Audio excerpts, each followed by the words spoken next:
Caros amigos e caras amigas que nos acompanham pela internet, esse é mais um vídeo do nosso canal Raciocínios Espíritas. No dia de hoje, estamos analisando a obra Boa Nova do Espírito Humberto de Campos pela psicografia de Chico Xavier. E no capítulo de hoje, nós estaremos estudando aquele estudo de Humberto de Campos que ele intitulou Luta contra o Mal. Neste capítulo, nós temos uma série de elementos relevantes, alguns dos quais inclusive importantes para a história da tradição cristã e da teologia ancestral. Logo no início, Humberto de Campos relata que Jesus e os endemoniados, expressão típica da época para designar aqueles que eram vítimas de assédio espiritual, e que Jesus entrava em contato, era um dos eventos, um dos momentos que mais impressionavam os apóstolos. Os apóstolos ficavam muito impressionados com o contato que Jesus tinha com os endemoniados e a abordagem de Jesus para com os endemoniados, a fim de libertá-los das garras, desses assédios, dessas agressões espirituais, aos quais, mais tarde, Allan Kardec, em O Livro dos Médiuns, particularmente no capítulo 23, chamará de obsessão.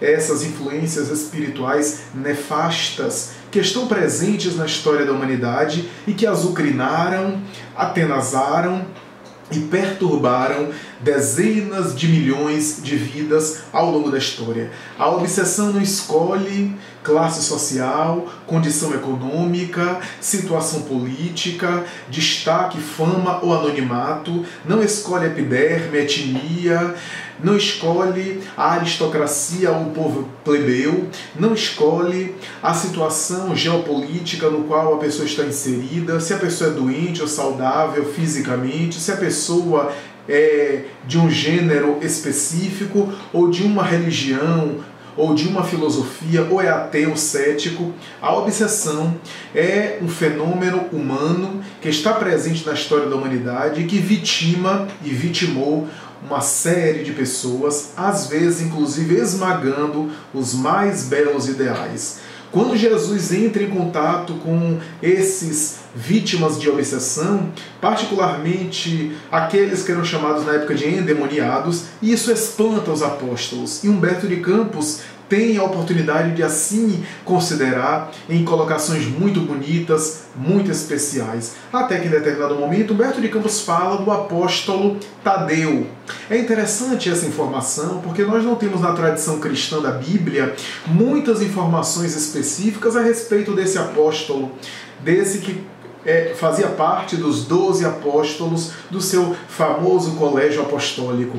E nesse capítulo, Humberto de Campos faz uma espécie de descrição, inclusive em alguns momentos, caracterizando, configurando, explicando a dimensão psicológica, a estrutura psicológica e a forma de funcionar e de pensar do apóstolo Tadeu. Tadeu era um dos que mais ficavam impressionados com as curas dos obsidiados, dos endemoniados, e aquilo chama atenção. Humberto de Campos vai relatar nesse capítulo que é um contato de Jesus com o apóstolo Tadeu, um diálogo especial a respeito dos possessos, dos endemoniados e da cura das obsessões, que interessava muito esse apóstolo e a sua forma de ver, a sua forma de funcionar, que de alguma forma refletia também a cultura de toda uma época, e que Humberto de Campos explica, esmiuça esse diálogo, que vai ser um diálogo muito importante para entendermos a origem de determinada passagem do Evangelho, porquanto vai ser a partir desse diálogo, que nós não temos ideia, porque não está presente esse diálogo na Bíblia, no Novo Testamento, mas Humberto de Campos coloca esse diálogo para termos uma ideia da origem da passagem, principalmente de Lucas, capítulo 11, versículo 23 a 26, e naturalmente que deve também fazer referência a Mateus, capítulo 12, versículo 43 e 45, que é a mesma passagem de Lucas. No Evangelho de Mateus, essa passagem é chamada de volta do espírito imundo e diz assim: E quando o espírito imundo tem saído do homem, anda por lugares áridos, buscando repouso, e não o encontra. Então diz: voltarei para minha casa, de onde saí, e voltando, acha desocupada, varrida e adornada. Então vai e leva consigo outros 7 espíritos piores do que ele, e, entrando, habitam ali. E são os últimos atos desse homem piores do que os primeiros. Assim acontecerá também a esta geração má. E naturalmente o texto de Lucas. Humberto de Campos faz referência ao texto de Lucas no final do capítulo, dizendo que foi a partir desse diálogo com Tadeu que deu origem à expressão que está presente no Evangelho de Lucas, quando Jesus pronunciou, e o evangelista anotou mais tarde, no capítulo 11, versículo 23 a 26, quando Jesus diz: quem não é comigo é contra mim, e quem comigo não ajunta, espalha. Quando o espírito imundo tem saído do homem, anda por lugares secos, buscando repouso, e, não o achando, diz: tornarei para minha casa de onde saí. E chegando, a acha varrida e adornada. Então vai e leva consigo outros 7 espíritos piores do que ele, e entrando ali, habitam. E o último estado desse homem é pior do que o primeiro. Essa expressão que nós citamos aqui da Bíblia do padre João Ferreira de Almeida, atualizada, naturalmente diz um pouco do que é que Humberto de Campos está querendo com esse capítulo. Esse capítulo, portanto, não é apenas uma mera curiosidade da vida de Jesus e um diálogo íntimo de Jesus com seus apóstolos. Humberto de Campos traz esse diálogo íntimo, pessoal, que não ficou registrado na história, para termos a ideia de onde é que saiu, mais tarde, esse trecho já citado do evangelista. Então, Humberto de Campos começa o capítulo falando das curas dos endemoniados, daquilo que tanto chamou a atenção de Jesus e dos apóstolos, principalmente os apóstolos ficavam impressionados, e ele vai dizer no segundo parágrafo desse capítulo: a palavra diabo era então compreendida na sua justa acepção. Segundo o sentido exato da expressão, era ele o adversário do bem, simbolizando o termo, dessa forma, todos os maus sentimentos que dificultavam o acesso das almas à aceitação da boa nova, e todos os homens de vida perversa que contrariavam os propósitos da existência pura que deveriam caracterizar as atividades dos adeptos do Evangelho. Ora bem, então o conceito de diabo, e essa é uma informação muito importante de Humberto de Campos, não tem a conotação que nós iremos dar mais tarde, principalmente a partir da Idade Média e na tradição cristã. O conceito de diabo, conforme Jesus e os apóstolos entendiam, simbolizavam sentimentos ruins, que de alguma forma dificultavam a criatura, causavam obstáculo na criatura para, principalmente, a conversão do indivíduo à boa nova, ou para a sintonia com Deus, com os bons propósitos, com a boa ética, a boa moral. Essa era a expressão diabo que era entendida na época. Antes de a gente adentrar mais nos estudos desse capítulo, vale a pena uma digressão histórica. Na época de Jesus havia também uma outra palavra chamada Satã, ou Satã, que deu origem à expressão Satanás. Mas a grande verdade é que na época não existia também essa ideia de Satanás conforme nós conhecemos. Satã ou Satã era um ser mitológico, era uma espécie de ser mitológico, sim, mas lembremos que na tradição hebraica, Yahvé, Jeová, sintetizava a justiça e a punição. Mais tarde, como Jesus apresenta um Deus amor, um Deus que é todo amor, as criaturas da Idade Média, não compreendendo que Deus, sendo amor, onde estaria a origem do mal?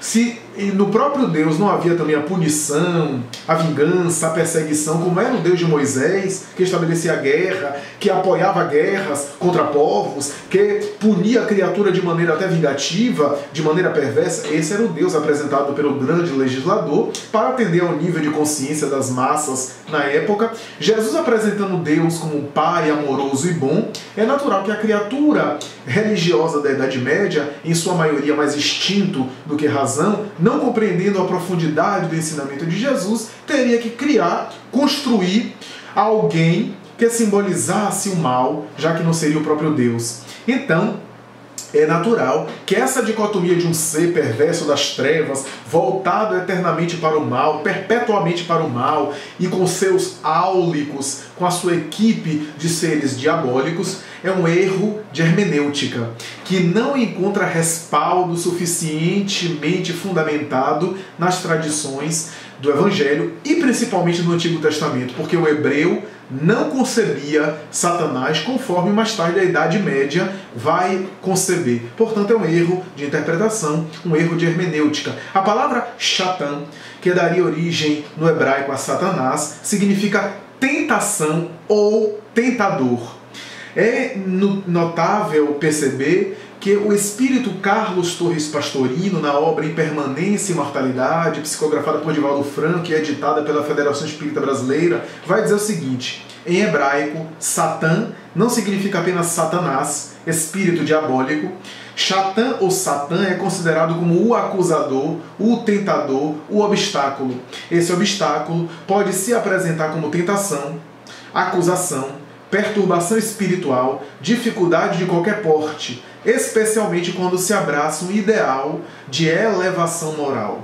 Ora bem, o que é que Pastorino Espírito quer dizer, se não confirmar aquilo que Humberto de Campos dizia por meio de Chico Xavier no livro Boa Nova? Que Satan ou Satã significa não apenas sentimentos negativos, tentação, obstáculo, perturbação, mas também, principalmente, influência espiritual negativa. Satã pode também simbolizar isso. Em Zacarias, no Antigo Testamento, capítulo 3, versículo 1, nós vamos encontrar a seguinte expressão: e ele mostrou-me o sumo sacerdote Josué, o qual estava diante do anjo do Senhor, e Satanás estava à sua mão direita, para se lhe opor. Mas o Senhor disse a Satanás: o Senhor te repreenda, ó Satanás. Sim, o Senhor, que escolheu Jerusalém, te repreenda. Não é este um tição tirado do fogo? Ora bem, o que é que isso quer dizer? Que Satanás é uma figura que simboliza mitologicamente para a tradição hebraica sentimentos ruins, mas que não estava em luta contra Deus, mas apresentava até uma espécie de libelo, de denúncia a Deus diante da alma impenitente, e não necessariamente em conflito com a divindade. Por isso nós dissemos que a figura de Satanás lutando contra Deus como o príncipe das trevas é mais tarde uma construção teológica, cristã, medieval, que vai principalmente se originar e se difundir a partir da Idade Média. Jesus, segundo as tradições hebraicas e as tradições corrigindo do Novo Testamento e do Evangelho, em alguns momentos utilizou a expressão Satanás, possivelmente simbolizando não apenas um espírito, uma influência espiritual, mas também esse sentimento ruim. Por exemplo, em um diálogo, quando ele pergunta aos discípulos quem era ele, Pedro vai dizer: nós sabemos que tu és o Messias, aquele a quem esperávamos. Jesus então se alegra e diz: bem-aventurado és, Simão, filho de Jonas, porque não foi nem o sangue nem a carne que te revelaram isso, mas pelo meu Pai que está nos céus, que tu revelou. O que é que isso quer dizer? Não foi o sangue, a carne, não foi o cérebro, não foi a carne, não foi o raciocínio material, foi o Pai que está nos céus, uma inspiração mediúnica. Pedro naquele momento se iluminou, foi inspirado, era médium, e aí transmitiu. Logo depois Jesus fala nas passagens seguintes: no entanto, é necessário mais tarde que o Filho do Homem padeça, desça a Jerusalém, seja escarnecido e maltratado, e começa a dizer aquilo que deveria acontecer a ele. Pedro, médium, e como todo médium oscila, perturba-se, e começa a dizer, e o diálogo é muito interessante: não, Senhor, nós não deixaremos. E Jesus, segundo ainda o Evangelho, vai dizer: afasta-te de mim, Satanás, e não tentes ao teu Senhor. Quem lê ao pé da letra, por isso que a letra mata, vai pensar que Pedro era Satanás e que Jesus queria dizer que o próprio Pedro era Satanás, o que não parece ser lógico.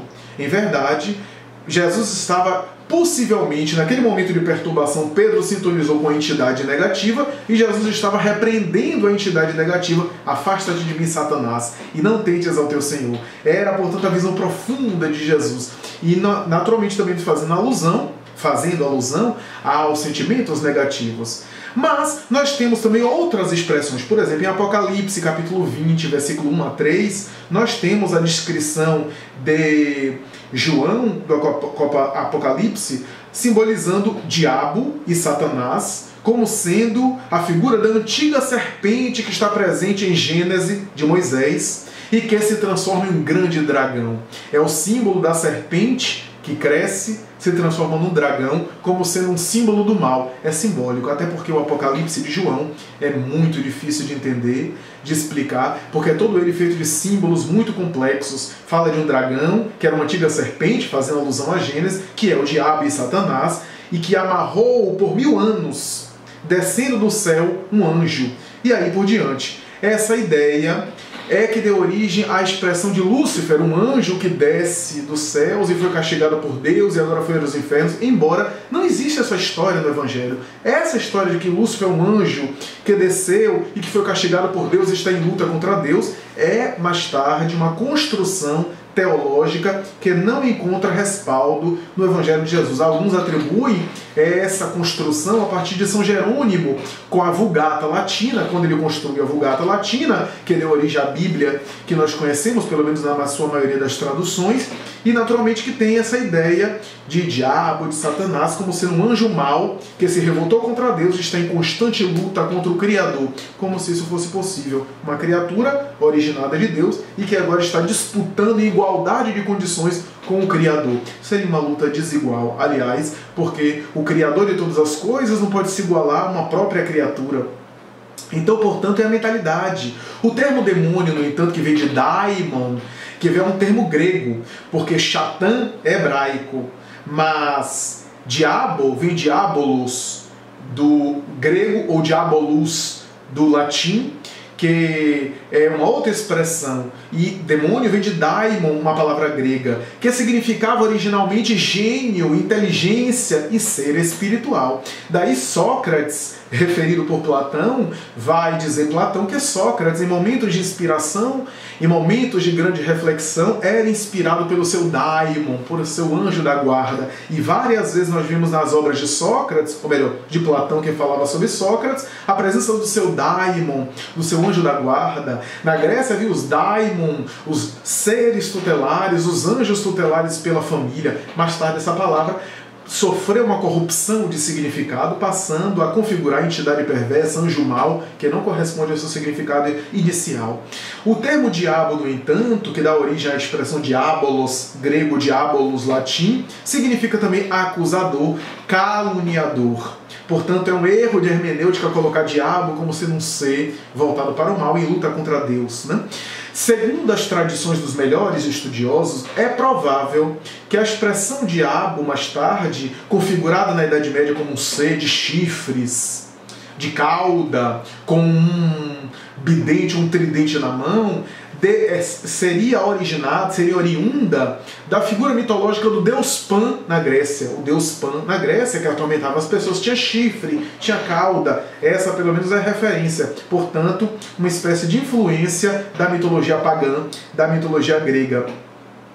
E que essa figura vai sendo construída por vários teólogos, por vários pensadores da Idade Média, culminando na maior obra da Idade Média, possivelmente, a Divina Comédia de Dante Alighieri, quando apresenta o inferno, o purgatório, conceitos teológicos medievais, e a figura do diabo, Lúcifer, o príncipe das trevas e os vários demônios específicos que seriam seus seguidores, que seriam seus auxiliares para tentar as criaturas humanas, para atormentar. Mas, repetimos, isso é um erro de interpretação, porque a palavra originalmente simbolizava sentimentos negativos que impediam a alma da iluminação, e naturalmente Satanás pode fazer alusão também a um espírito negativo que atormenta as criaturas humanas, dando a entender que nós temos dentro de nós o nosso lado demoníaco, o nosso lado diabólico, o nosso lado, portanto, de tentação, e que as criaturas, portanto, têm o seu lado diabólico. Nós somos também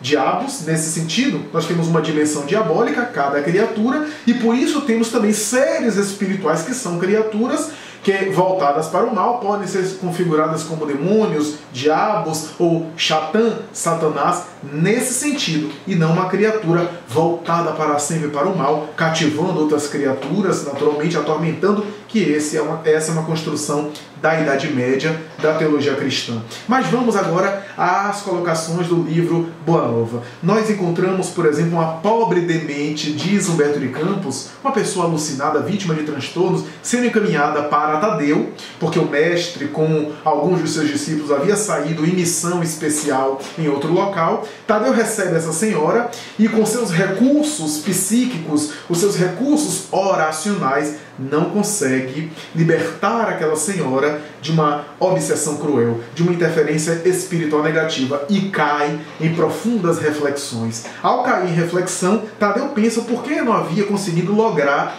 a resolução daquele problema. E a ideia de Tadeu, portanto, depois de muito refletir, Jesus chega, ele começa a travar um contato, um diálogo com Jesus que é muito bonito. E depois de dialogar muito com Jesus, ele propõe a Jesus uma espécie de reunião de todos os seres espirituais do mal, as entidades negativas, para dialogar com elas e convertê-la totalmente, como se fosse uma grande guerra entre o bem e o mal, e que Jesus, em nome de Deus, deveria convertê-la ou impor a conversão a elas, para que elas pudessem se renovar totalmente e haver uma vitória total do bem contra o mal. Jesus ouve Tadeu de maneira experiente, como um mestre ouve o seu discípulo, e Humberto de Campos coloca uma frase muito rápida dizendo: a intenção de Tadeu é a intenção do poder. Quantos de nós, em nome do bem, ou pensando no bem, queremos no fundo dominar? E Humberto de Campos vai dizer, ele com o desejo de dominar, queria propor uma espécie de imposição de Jesus, uma espécie de conversão, uma espécie de travamento de contato, de enfrentamento com as entidades maléficas, com as entidades do mal, para que Jesus, em nome de Deus, pudesse convertê-las totalmente e, portanto, termos uma vitória total do bem contra o mal e, naturalmente, uma vitória da Boa Nova, do Reino dos Céus. Jesus, então, olha para Tadeu, diz Humberto de Campos, e apresenta um verdadeiro desafio, que é a primeira pergunta de Jesus, que é embaraçadora. Jesus pergunta a Tadeu: Tadeu, qual o principal objetivo das tuas atividades nesta vida? Tadeu responde de maneira correta: construir o reino de Deus no coração, Senhor. A resposta, portanto, era correta. Então Jesus volta para ele e diz: então tu deves procurar o reino de Deus dentro de ti mesmo primeiro, porque todos somos irmãos do mesmo caminho, todos estamos na mesma caminhada buscando esse reino de Deus. Busca primeiro em ti mesmo, Tadeu. Busca primeiro esse reino no teu coração, antes de procurar buscar o reino de Deus no próximo, mesmo que o próximo seja os espíritos do mal. Tadeu então se surpreende e pergunta: Senhor, mas os espíritos do mal também são os nossos irmãos? Também são filhos de Deus? Jesus então olha para ele, bem se vê que, mesmo sendo um apóstolo, estava ainda imerso na cultura hebraica, na cultura de Israel da época. Como um espírito satânico, um espírito negativo, poderia ser o nosso irmão, poderia ser o nosso próximo. Então Jesus volta para ele e diz: toda a criação vem de Deus. E se toda a criação vem de Deus, todos nós somos irmãos. Inclusive, os espíritos do mal são os nossos irmãos. Diz Jesus em um diálogo belíssimo que Humberto de Campos vai transcrever. E em determinado momento, depois de muitas explicações, Jesus diz: o mal, Tadeu, é apenas ignorância temporária. Aqueles que são maus, negativos, nada mais passam do que seres temporariamente na ignorância, no ouvido do bem, mas que vão significar, vão naturalmente voltar-se para o bem mais cedo ou mais tarde e para as suas iluminações. Não temas, não tenha dúvidas de que o mal é apenas uma ignorância temporária e que nós devemos continuar batalhando. E Tadeu então diz: mas não seria possível a gente fazer isso? Fazer uma reunião, converter todos os espíritos do mal de uma vez por todas? Jesus olha para ele e diz: por que Deus até agora não fez isso? Se isso é a solução, por que Deus não fez isso? Humberto de Campos está refletindo para nós, dizendo para nós de uma outra forma, que por que nós queremos fazer o trabalho de Deus, aquilo que a Deus compete, que Deus nunca fez? E Jesus continua dizendo: não consta, Tadeu, até hoje, que o Pai que está nos céus tenha parado suas atividades no universo para impor a renovação dos seus filhos ingratos. o Pai que está nos céus não parou as suas atividades no cosmo para violentar os seus filhos ingratos e colocá-los, impor a sua renovação moral de uma hora para outra. Assim ocorre com nós, Tadeu, assim ocorre também com os espíritos do mal. Jesus, portanto, dá uma lição extraordinária. Tadeu fica profundamente emocionado, profundamente reflexivo com todas aquelas considerações que Jesus apresenta a ele, que naturalmente simbolizam essa batalha do bem contra o mal que o apóstolo Tadeu estava tentando propor a Jesus. Diz Humberto de Campos que Tadeu guardou aqueles ensinamentos, ficou profundamente reflexivo por aquilo.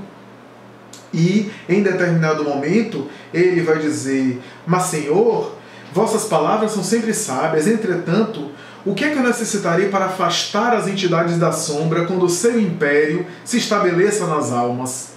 É notável essa pergunta, porque todo o interesse de Tadeu era justamente entender como é que libertar as criaturas. Então, Jesus vai dizer: a intenção é nobre, Tadeu, mas a essa sua pergunta volta ao nosso começo, ao nosso diálogo inicial. E Jesus conclui a sua fala voltando ao diálogo inicial. Ele vai dizer: voltamos assim ao início das nossas explicações. Quando Tadeu pergunta a Jesus: o que fazer para me libertar as entidades das sombras que assessoram, que acossam as criaturas humanas? Jesus vai dizer: voltamos ao primeiro momento da nossa conversa, o reino de Deus no coração.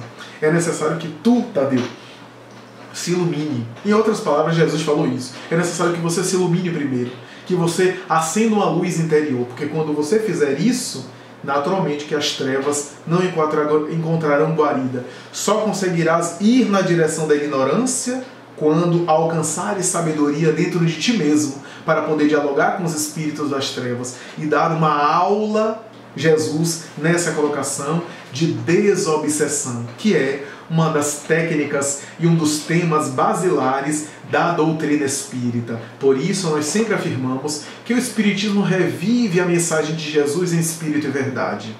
Essas foram as considerações do capítulo 7, Luta contra o Mal, do livro Boa Nova, do espírito Humberto de Campos, pelas mãos luminíferas e saudosas de Chico Xavier. Esperamos que os nossos queridos amigos tenham gostado e até a próxima, se Deus quiser. Muita paz.